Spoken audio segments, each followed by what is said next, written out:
এই সানিয়া, কালকে না তোর কলেজ যেতে হবে একাডেমিক ট্রান্সক্রিপ্ট আর মার্কশিট আনতে? হ্যাঁ ভাইয়া, যেতে হবে, কিন্তু এতে তোমার কোনো কাজ নেই। আমি একাই বাসে করে যেতে পারবো। ময়মনসিংহ থেকে জামালপুর তুই একা একা বাসে যাবি, তাই না? তো কি করব? আমি যখন হোস্টেলে থাকতাম তখন কি আমি একা বাসায় আসতাম না? এখান থেকে কি একা কলেজে যেতাম না নাকি? আজব। তখনকার কথা আলাদা ছিল আর এখনকার কথা আলাদা। কালকে রেডি থাকিস, আমার বাইক দিয়ে নিয়ে যাব। না, আমি তোমার সাথে যাব না, আমি একাই যাব। কেন একা যাবি তুই? আমি গেলে কি সমস্যা তোর? কারোর সাথে দেখা করবি নাকি রাস্তায়, যে আমি গেলে প্রবলেম হবে? মাসুম ভাই, তুমি সব সময় বেশি বেশি করো, ফোন রাখো, আমি একাই যাব। এই বলে আমি রেগে মেগে কলটা কেটে দিলাম। বিকেল হয়ে গেছে, তাই কল কাটার পর একটু শুয়ে ঘুমালাম। 5টার দিকে ঘুম ভাঙলো মাসুম ভাইয়ের গলার আওয়াজে। তার মানে এর মধ্যে ভাইয়া আমাদের বাসায় চলে এসেছে। উফ, এই লোকটা আমাকে পাগল করে ফেলবে, সব সময় আমার উপর অধিকার দেখাতে আসে। বুঝি না ভাইয়া কি আমাকে নিজের সম্পত্তি মনে করে নাকি? দাঁড়া, আজকে তোর মজা দেখাচ্ছে। মনে মনে এসব ভেবে আমি সোজা মায়ের রুমের দিকে হাঁটা দিলাম। দরজার কাছে দাঁড়িয়ে শুনতে পেলাম মাসুম ভাই মাকে বলছে, মামি, শুনলাম সানিয়ার নাকি কালকে জামালপুর যেতে হবে। হ্যাঁ, তা তো একবার যেতে হবে, ওই যে কলেজের কিছু কাগজ আনতে। আজকে কয়টার দিকে যেতে হবে মামি? ওদেরকে নাকি 9:30-এর মধ্যে কলেজে থাকতে বলেছে। ওহো, তাহলে তো সানিয়া আমার সাথেই যেতে পারে। আমি তো কালকে একটা কাজে জামালপুর যাচ্ছি, সকাল 7টার দিকে।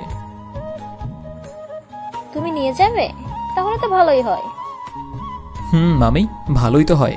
আমার সাথে বাইকে গেলে একদিকে গাড়ি ভাড়াটাও বাঁচলো, আবার আমি গেলাম তাই প্রোটেকশনটাও থাকলো, তাই না বলুন? হ্যাঁ তাই তো। দাঁড়াও, আমি সানিয়াকে বলছি। আমাকে আর কষ্ট করে ডাকতে হবে না মা, আমি এসে গেছি। সানিয়া শোন, মাসুম বলেছে ও নাকি কালকে ওর বাইকে করে তোকে জামালপুর নিয়ে যাবে। লাগবে না মা, আমি একাই বাসে করে যেতে পারবো। দেখেছেন মামি, দেখেছেন কেমন মুখে মুখে তর্ক করে? আমি নিয়ে গেলে ওর কি সমস্যা বলুন তো? ভাইয়া, তোমাকে না আমি বললাম আমি একাই দিতে পারবো, তুমি আবার এখানে এসে মাকে একই কথা বলছো। আচ্ছা মামি, ও যদি আমার সাথে বাইকে করে যায় তাতে ওর কি সমস্যা সেটা আমাকে একটু বলুন তো। হ্যাঁ সানিয়া, তাই তো। মাসুমের সাথে বাইকে গেলে তোর সমস্যা কি? আর কোনো সমস্যা নেই মা, কিন্তু আমি বাইকে করে যেতে চাচ্ছি না। আমি অনেকদিন পরে আজকে একটু বাসে করে কোথাও যাওয়ার সুযোগ পেয়েছি, তাই আমি বাসে করেই যেতে চাই। কেন, তুই কি আর কখনো বাসে চড়িসনি নাকি? তাই তো, তুই যে হোস্টেলে থাকার সময় অলওয়েজ বাসে যাওয়া আসা করতে, তা থেকে তোর বাসে যাওয়ার শখ মেটেনি? এখানে শখের কথা আসছে কোথা থেকে? আমার ইচ্ছে হয়েছে আমি মেসে যাব, তাই আমি বাসে করে যাব। অনেক দিন হলো বাসে করে কোথাও যাই না। নভেম্বর মাসে পরীক্ষা দিয়ে বাসে এসেছিস, আর এখন ফেব্রুয়ারি মাস। এর মধ্যেই তোর মনে হচ্ছে যে বাসে করে তুই কোথাও যাস না। তো নভেম্বর মাসে এসেছি, এখন ফেব্রুয়ারি মাস, তার মানে 4 মাস হয়ে গেছে আমি বাসে করে কোথাও যাই না। এই রাখ তোর এসব ছেলে ভোলানো কথা, যা বলেছি তাই হবে, ব্যাস। কালকে সকালে রেডি থাকবি। মামি, আমি গেলাম তাহলে। আচ্ছা বাবা, সাবধানে যেও। মা, তুমি সব সময় মাসুম ভাইয়ের কথাই নাচো কেন বলো তো? একটা চটকানা মারবো। তোর বড় হয় না ও? ওর সাথে যে এভাবে কথা বলিস কেন? হ্যাঁ, তোদের 2 ভাই বোনকে বেশি আদর করে তো, তাই তোরা 2 ভাই বোন ওর সাথে এমন করিস। এখন আগে বল, আনন্দ কোথায়? জানি না কোথায়, দেখে নাও। আমি পারবো না কিছু করতে, কেউ আমার কথা শোনে না, সবার কথা খালি আমাকে শুনতে হয়। শুনবো না কারো কথা। ঘাড় তেরা মেয়ে একটা। আনন্দ হচ্ছে আমার ছোট ভাই। মায়ের সাথে ঝগড়া করে আমি চলে আসলাম আমার রুমে। মা যে কেন সব সময় এই মাসুম ভাইয়ের পক্ষ নেয় আমি জানি না। কালকে কলেজে যেই যেই কাগজপত্র লাগতে পারে রাতে সেগুলো আমি আমার ব্যাগে তুলছিলাম, এমন সময় মাসুম ভাই আমাকে কল দিল। আমি খুব বিরক্তির সাথে কলটা রিসিভ করলাম। হ্যালো, কি হয়েছে? এখন কল দিয়েছো কেন? হেই, তুই আমার সাথে সবসময় এমন রেগে রেগে কথা বলিস কেন রে? আমি বয়সে তোর থেকে বড়, বুঝেছিস? তাই সম্মান দিবি আমাকে। মানুষ হলে অবশ্যই সম্মান দিতাম, কিন্তু আমি কোনো ছাগলকে সম্মান দিতে পারবো না। এখন কি জন্য কল করেছো সেটা আগে বলো। বেয়াদ্দপ মেয়ে একটা। তুই ব্যাগ গুছিয়েছিস কিনা সেটা জানার জন্যই তোকে কল করেছিলাম। কালকে সকালে 7টায় বের হতে হবে, তার মানে তোকে 6টার সময় উঠতে হবে, উঠে রেডি হতে হবে। তুই তো আবার জমিদারের বংশধর, 9টার আগে ঘুমই ভাঙে না।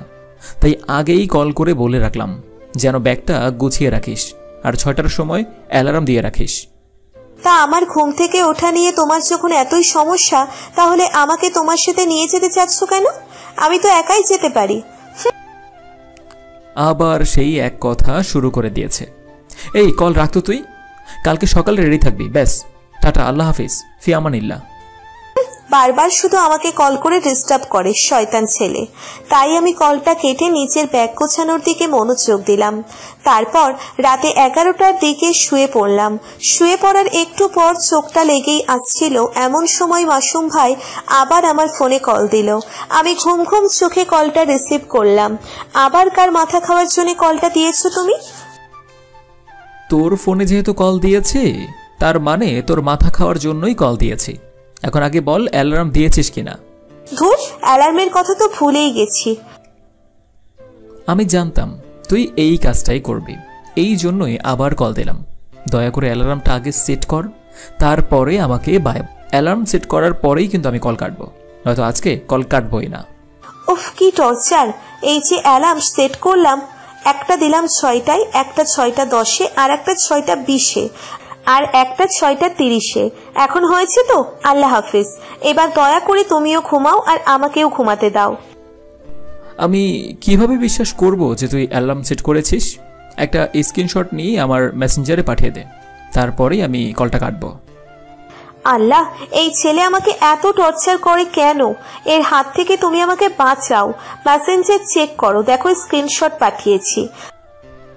এই তো, গুড গার্ল। তাহলে এখন ঘুমা, ফোন রাখলাম, কেমন? টাটা, আল্লাহ হাফিজ, গুড নাইট। যেই নাইট তোমার কথা শুনে কাটবে, সেই নাইট আবার গুড বয় কিভাবে? Wish you a very bad night. এই কথা বলে আমি কলটা কেটে দিয়ে ঘুমিয়ে গেলাম। পরের দিন সকালে 6টার মধ্যেই মাসুম ভাই আমাদের বাড়িতে হাজির হলো। ভাইয়া এসে আগে মাকে ডেকে তুলল, আর মা এসে আমাকে ডেকে তুলল। তারপর আমি রেডি হলাম। 7টার দিকে আমি আর ভাইয়া বাইকে করে বেরিয়ে গেলাম।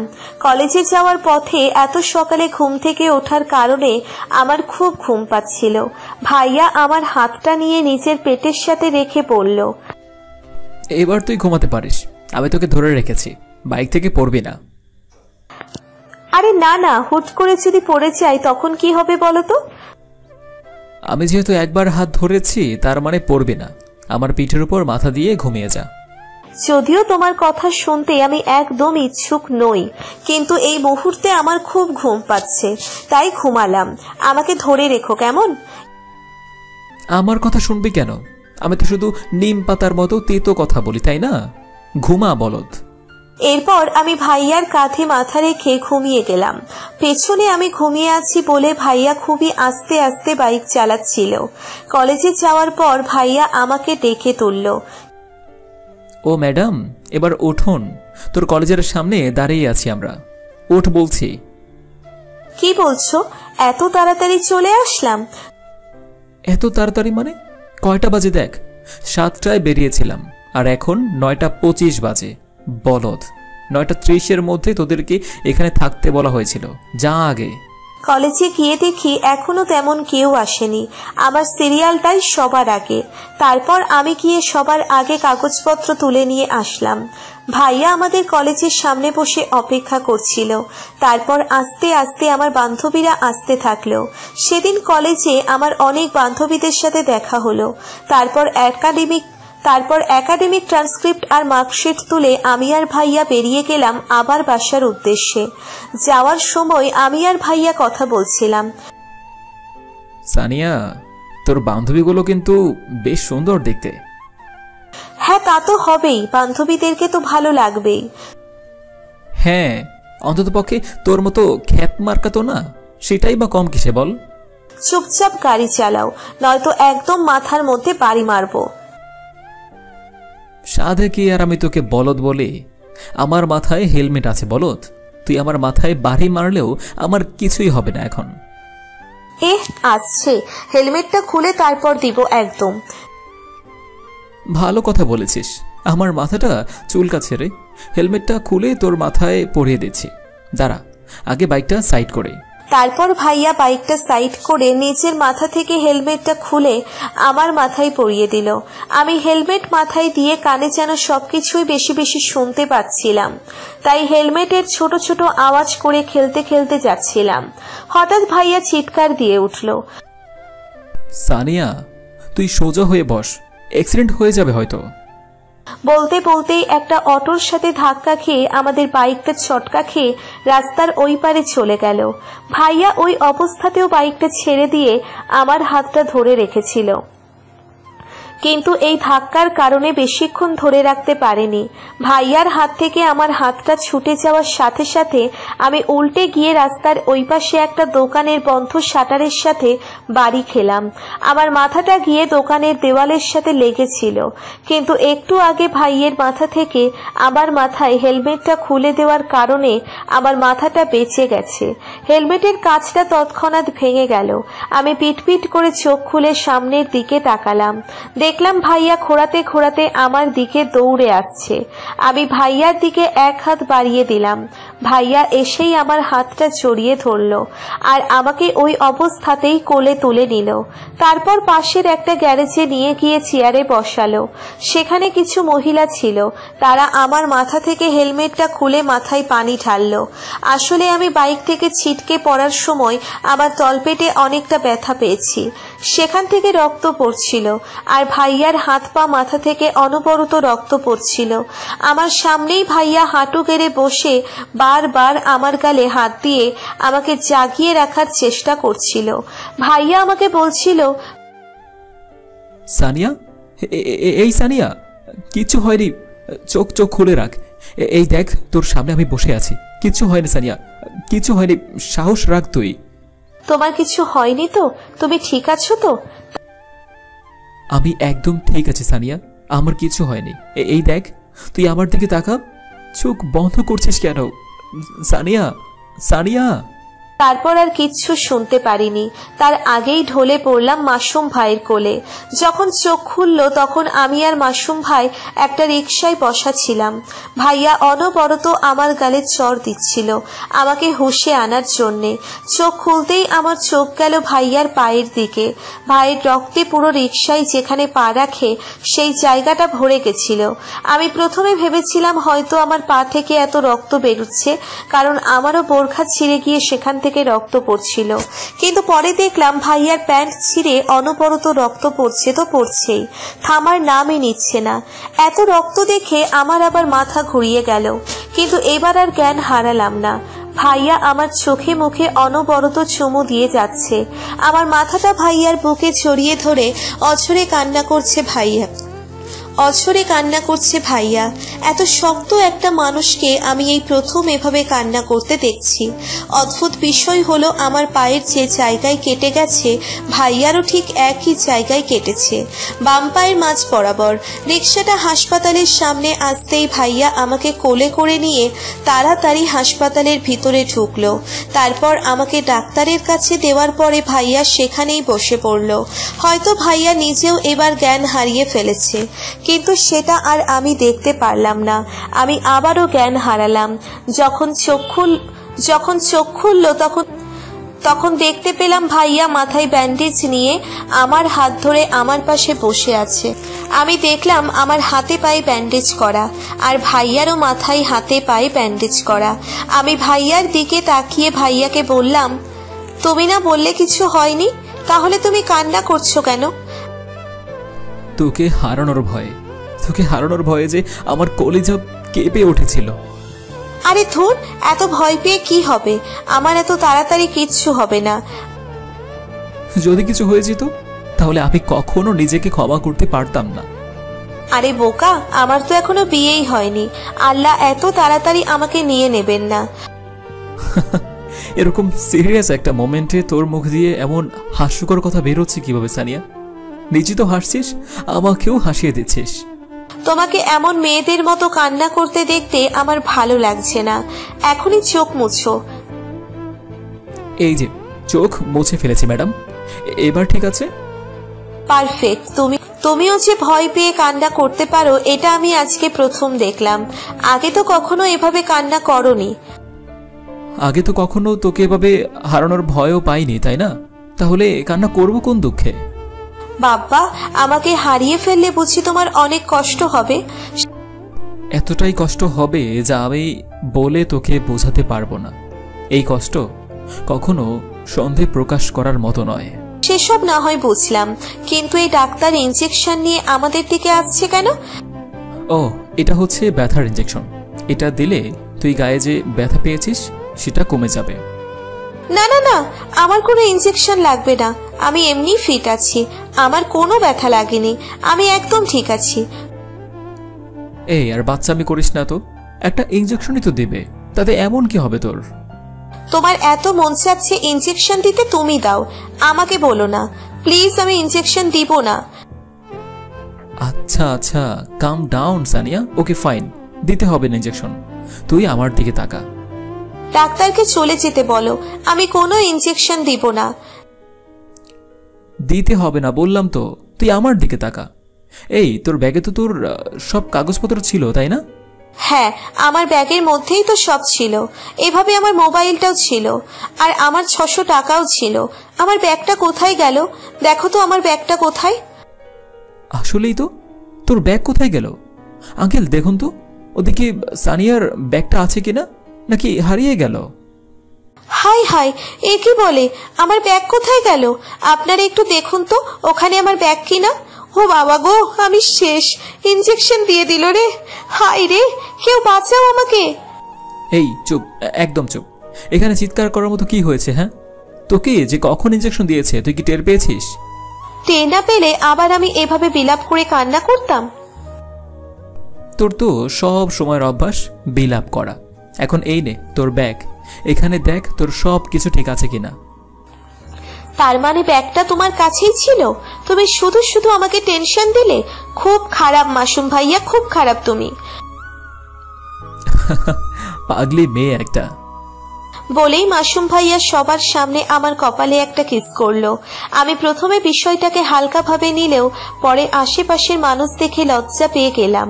তারপর মাসুম ভাই আর আমি রিক্সা করে আবারও সেই গ্যারেজে গেলাম। সেখানে বাইক আর আমাদের দুজনের জুতা রাখা ছিল। ওখানে যাওয়ার পর ভাইয়া আমাকে কোলে তুলে নিয়ে আবার বাইকে বসালো। তারপর এক বোতল পানি এনে দিল। যেই অটোর সাথে আমাদের ধাক্কা লেগে অ্যাক্সিডেন্ট হলো সেই অটোওয়ালা আমাদের কাছে এসে মাপ চাইল। ভাইয়া তাকে বলল এরকম অ্যাক্সিডেন্ট লেগেই থাকে, এর জন্য যেন তিনি নিজেকে দোষী মনে না করেন। তারপর সেখানকার সবাইকে আল্লাহ হাফেজ বলে আমরা বাসার দিকে রওনা দিলাম। যাওয়ার সময় পুরো রাস্তা আমি আর ভাইয়া মজা করতে করতে আসলাম। ভাইয়া যতটা পারে আমাকে হাসি খুশি রাখার চেষ্টা করে। ময়মনসিংহ পৌঁছে ভাইয়া আমাকে নিয়ে ময়মনসিংহ মেডিকেল কলেজ হাসপাতালে নিয়ে গেল।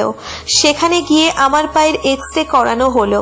ভাইয়ার পায়ে 4টে সেলাই পড়ল। তারপর হাসপাতাল থেকে বেরিয়ে আমরা বাসার উদ্দেশ্যে গেলাম। বাসায় যাওয়ার পর আমাদের দুজনের হাতে পায়ে ব্যান্ডেজ দেখে তো আমার মা আর দাদি কান্না জুড়ে দিল। তারপর মা আমাকে গোসল করিয়ে দিয়ে আনলো। এর মধ্যে ভাইয়াও গোসল করে আমার রুমে আসলো। এসে আমাকে বলল, এই সানিয়া শোন, তোকে একটা কথা বলি। বলো। তুমি তো সারাদিন আমার মাথা খেতেই থাকো, তাহলে এখন আমার পারমিশন নিচ্ছ কেন? এই চুপ কর তো। শোন আমি কি বলি, আমাকে বিয়ে করবি? কি মানে? কি বলছো এসব তুমি? হ্যাঁ, পাগল হয়ে গেলে নাকি? ভাঙা পা নিয়ে বলছো আমাকে তুমি বিয়ে করবে? সেটাই তো বলছি, তোর এই ভাঙা পা নিয়ে কে আর তোকে বিয়ে করবে বল? প্লিজ আমাকে বিয়ে করে নে না। উফ, তুমি পাগল হয়ে গেছো। যাও এখান থেকে, আমি ঘুমাবো। তুই হ্যাঁও বলিসনি নাও বলিসনি, তার মানে তুই রাজি। দাঁড়া, আমি মামিকে বলছি। এই কোথায় যাও তুমি? আল্লাহ, আমি তো উঠতেও পারছি না, আর এই ছেলে কেমন দৌড়ে বেড়াচ্ছে। আমি বিছানায় শুয়ে শুয়ে এসব বলছিলাম, আর মাশরুম গেল মায়ের রুমে, কিন্তু সেখানে কিছু না বলে মাকে আমার রুমে নিয়ে আসলো। আমি বললাম, মাশরুম ভাইয়া তুমি একটু বাইরে যাও না, মায়ের সাথে আমার কথা আছে। কেন? মামির সাথে তোর এমন কি কথা যে আমাকে বাইরে যেতে হবে? এত কথা বলো কেন তুমি? যাও না একটু বাইরে। আচ্ছা যাচ্ছি, কিন্তু মাত্র 10 মিনিটের জন্য। সানিয়া মা, কি হয়েছে তোর? ঠিক আছিস তো তুই? মা, অ্যাক্সিডেন্টে না আমার তলপেটে অনেক ব্যথা লেগেছে, এখন চেক করে দেখি রক্ত পড়ছে। কি কি বলছিস এসব? গোসল করানোর সময় তো আমি টের পেলাম না, আর আমাকে তো আগে বললি না তুই। আমি নিজেও বুঝতে পারিনি মা, কিন্তু এখন এমন ভাবে রক্ত পড়ছে মনে হচ্ছে পিরিয়ড হয়েছে। আল্লাহ, তাহলে তো কালকেই একবার ডাক্তারের কাছে যেতে হবে। কোন ডাক্তারের কাছে দেখাতে হবে রে? এই কথাটা কি তুই আমার সামনে বলতে পারতি না সানিয়া? ভাইয়া, তুমি আবার এখানে চলে এসেছো? মাসুম বাবা, তুমি ওইদিকে যাও এখন, এটা তোমাকে জানানোর মতো বিষয় না।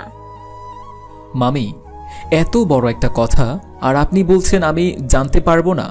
আমাকে যদি আগেই সানিয়া এই কথা বলতো তাহলে তো আমি ওকে হাসপাতাল থেকে গাইনি ডাক্তার দেখিয়ে আনতাম। ও আমার কাছে এটা লুকিয়ে ভালো করেনি, আর এখন আপনিও ভালো কাজ করছেন না। যদি ওর ইন্টারনাল ব্লিডিংয়ের কারণে ওর জরায়ুতে কোনো সমস্যা হয় তখন কি হবে? কোনো ছেলে তো ওকে বিয়েই করবে না।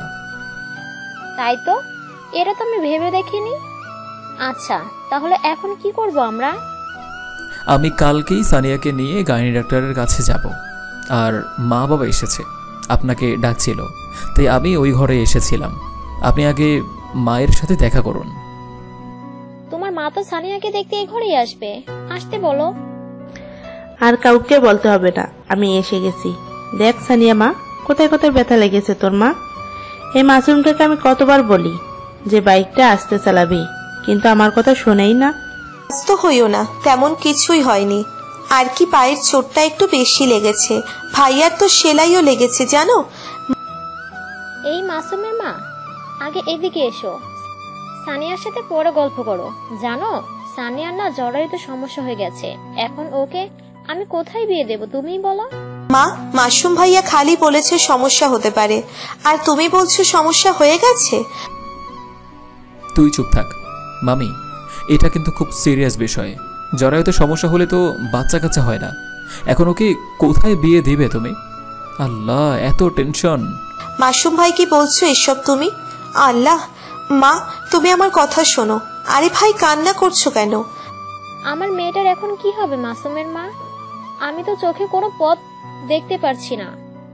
ভাবি, তুমি কোনো টেনশন নেবে না, আমি এখনো বেঁচে আছি। আমার এত বড় দামড়া ছেলে থাকতে আমার ভাইয়ের মেয়ের বিয়ে নিয়ে এত সমস্যা আমি সহ্য করব না। তো কালকেই আমি কাজী ডেকে সানিয়া আর মাসুমের কাবিন করাবো, তারপর সানিয়াকে ডাক্তার ফাক্তার দেখাবো। বিয়ের পর সানিয়া এখানেই থাকবে। মাসুমের পড়া শেষ হোক, তখন ওকে তুলে নিয়ে যাব। আর এখন আগে মাসুম আর সানিয়া সুস্থ হোক, তখন বাসর টাসর দেখা যাবে কি হয়। তুমি একটুও চিন্তা করবে না। শুধু আমরা বিয়ে ঠিক করলে কি হবে? ওরা দুজন কি রাজি হবে এই বিয়েতে? মা, আমি রাজি, আমি রাজি। এই বিয়েতে আমার কোনো আপত্তি নেই। আল্লাহ, এসব কি বলছো তোমরা? কোথাকার কথা কোথায় নিয়ে যাচ্ছ? তোর মুখ বন্ধ, আমাকেই বিয়ে করতে হবে তোকে, আর কোনো কথা নেই। ব্যাস, এভাবেই আমার মুখ বন্ধ করে দিল মাসুম ভাইয়া। লিটারেলি ভাঙা পা নিয়ে বিয়ে করতে হলো আমাকে। এই মাসুম ভাই আমাকে বিয়ে করেই ছাড়লো। বিয়ের পরের দিন আমাকে নিয়ে মাসুম ভাই ডাক্তারের কাছে গেল। আমাকে কিছু টেস্ট দেওয়া হলো। পরের দিন টেস্টের রিপোর্ট নিতে আমরা আবার হাসপাতালে গেলাম। আমি এখনো ঠিকমতো হাঁটতে পারছি না, তাই মাসুম ভাই আমাকে ধরে ধরে হাসপাতালের এক পাশ থেকে আর এক পাশে নিয়ে যাচ্ছিল। হঠাৎ আমাকে বলল, এই, তুই এখনো এমন খোঁড়াচ্ছিস কেন? তো কি করব? ব্যথা লাগলে খোঁড়াবো না? এই আমার পায়ে 4টা সেলাই নিয়ে আমি অ্যাক্সিডেন্টের দিন থেকেই কত সুন্দর করে হাঁটছি, আর তুই কিনা এখনো খোঁড়াচ্ছিস। বেডি মানুষ। আমাকে বেটি বলবা না, বুঝছো? আমি এখনো একটা বাচ্চা মেয়ে। এক্সকিউজ মি ম্যাডাম, এখন আপনার বিয়ে হয়ে গিয়েছে, বুঝতে পেরেছেন? তাই এখন আপনি মাইয়া না, বেডি হয়ে গেছেন। কিসের বিয়ে? আন্ডা বিয়ে হয়েছে এটা। গান নাই, বাজনা নাই, বউ নাই, জামাই নাই, বাসন নাই, আদর নাই, রোম্যান্স নাই, এটা আবার কিসের বিয়ে? হ্যাঁ, সবই হবে। আগে তুই সুস্থ হয়ে নে, তারপর। তার আগ পর্যন্ত এভাবেই থাক। যতই হোক আমার সম্পত্তি তুই, আমার বউ। এত যে বউ বউ করছো, দেখতেই তো পারছো তোমার বউটা ঠিক মতো হাঁটতে পারছে না। আমাকে কি কোলে করে নিয়ে যেতে পারো না তুমি? ভালো কথা বলেছিস। আমি ভেবেছিলাম হাসপাতালে এত লোকের মাঝে তোকে কোলে নিলে তুই লজ্জা পাবি, কিন্তু এখন তো দেখছি তুই নিজের মুখেই কোলে ওঠার কথা বলছিস। আয়, তোকে কোলে তুলে নেই। আরে কি করছো? আমি তো এমনি কথার কথা বললাম, আর তুমি এভাবে আমাকে কোলে তুলে নিয়ে কেন? উফ, ব্যথা পেয়েছি হাতে। আল্লাহ, সবাই কিভাবে তাকিয়ে আছে আমাদের দিকে। নামাও আমাকে। ওরা তাকালে আমাদের কি? আমরা তো জামাই বউ। বলেই মাসুম ভাই আমাকে কোলে করে গাইডি ওয়ার্ডে নিয়ে গেল। তারপর সেখানে রিপোর্ট পেলাম আমার তেমন কিছুই হয়নি, যেমনটা মাসুম ভাই মাকে ভয় দেখিয়েছিল। রিপোর্ট নিয়ে বাসায় এসে মাসুম ভাই আমাদের সবার সামনে তার নিজের কাজ কম্মের কথা বলছিল আর হাসছিল। মানে আমাকে বিয়ে করার জন্য ইচ্ছে করে ভাইয়া এমন নাটক করেছে। বিয়ের 8 দিন পর থেকে আমি ঠিকমতো হাঁটতে পারলাম। 10 দিনের দিন আমার আর মাসুম ভাইয়ের বাসরের আয়োজন করা হলো। ভাইয়া আমার রুমে ঢুকে আমাকে বলল, কিরে লেংরি, এখনো সেই বসেই আছিস? একটু উঠে দাঁড়া, এখন তো আর ব্যথা নেই। ব্যথা তো আছে একটু একটু, কিন্তু তুমি আমাকে লেংড়ি বলবা না, বুঝছো? আমি এখন হাঁটতে পারি। এই সামান্য ব্যথার কারণে বাসরটা 10 দিন পিছিয়ে গেল, নইলে যেদিন বিয়ে হয়েছিল সেদিনই খাট ভাঙতাম। ভুলে যেও না, এই ব্যথার অজুহাত দিয়েই তুমি আমাকে বিয়েটা করতে পেরেছো। সেটা আমি অন্য কোনো অজুহাত দিয়ে হলেও তোকে বিয়ে করে নিতাম। এখন এসব বাদ দিয়ে একটু কাছে আয়। তোর না রোমান্স আদর ছাড়া এই বিয়েকে বিয়ে বলে মনে হচ্ছে না? আজকে তোকে বিয়ের ফিলটা দিতেই তৈরি হয়ে বাসর ঘরে ঢুকেছি। তুমি দেখতে যতটা ভদ্র, তলে তলে ততটাই খারাপ, ডার্টি মাইন্ডেড পার্সন একটা। ইয়েস বেবি, এদিকে আয়। বলেই মাসুম আমার পায়ে ধরে এক টান দিয়ে আমাকে নিজের কাছে টেনে নিয়ে গিয়ে ঠোঁটে ঠোঁট লাগিয়ে দিল। এই প্রথম কোনো ছেলের ঠোঁট আমার শরীর স্পর্শ করলো। খুব আলাদা একটা অনুভূতি। আমিও তার কাছে নিজেকে সঁপে দিলাম, তার হাত ধরে পাড়ি দিলাম ভালোবাসার জগতে। এ যেন এক অন্য রকম শান্তি, যা দুনিয়ার আর কোনো ভালোবাসায় বুঝি এই শান্তি নেই। আস্তে আস্তে আমরা দুজন ডুব দিলাম ভালোবাসার অতল সমুদ্রে। এভাবেই না হয় চলতে থাক আমাদের ভালোবাসার গল্প। এমনই সব ভালোবাসার গল্প পেতে এখনই আমাদের চ্যানেল সাবস্ক্রাইব করুন এবং লাইক কমেন্ট করে আমাদের চ্যানেলের সাথে থাকুন। এতক্ষণ পর্যন্ত আমাদের সাথে থাকার জন্য অসংখ্য ধন্যবাদ।